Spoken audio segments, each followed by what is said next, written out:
When a case spends too much time on the shelves, you know, it can go cold. But as the old saying goes, crime never pays.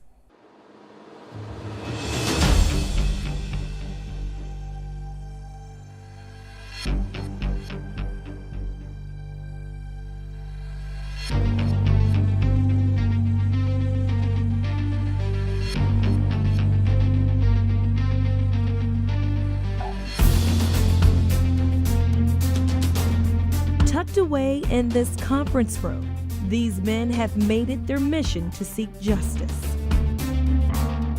I started my police career with the Tarrant County Sheriff Department, working for Sheriff Lon Evans back in the early 70s.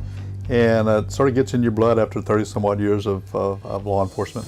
Just one of the reasons Johnson County Sheriff Bob Alford created the Special Cold Case Unit.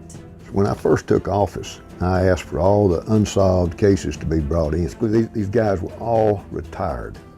And quite frankly, I'm old enough to retire, but I'm not. So I'm thinking, why are they getting to stay home and watch soap operas and I'm down here working? They got all that expertise as much as I do, bring them on in. Assembling the team of retirees, each one bringing something different to the table. The good thing about this group is that we come from so many different law enforcement agencies, both federal, state, and local, that everybody brings their own expertise. We enjoy trying to find out who did these, but try to dig up some little facts that may end up breaking the case. And it's if we can bring some closure to any family member, you know, that would be a great comfort, not only them, but a matter of pride for us if we could do that. There was no cartridge cases. The body was fully unclothed at the time that he was found.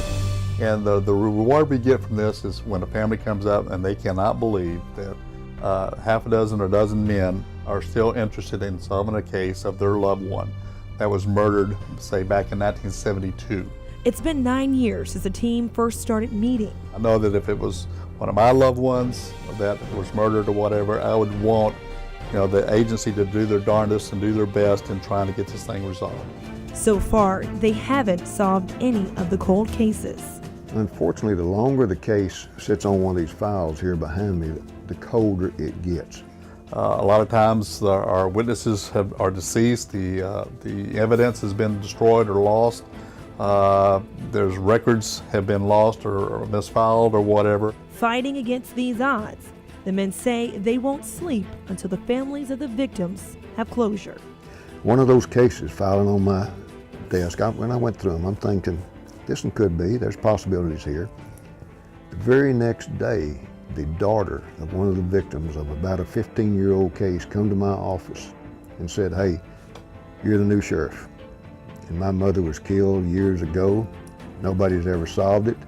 And I just want to make sure that it hasn't got swept under the rug. I picked up the file and showed her. She cried. Yeah, just the fact that there was an interest that somebody's going to care, somebody's going to look at it. And that file today is sitting out there on that desk with all those guys.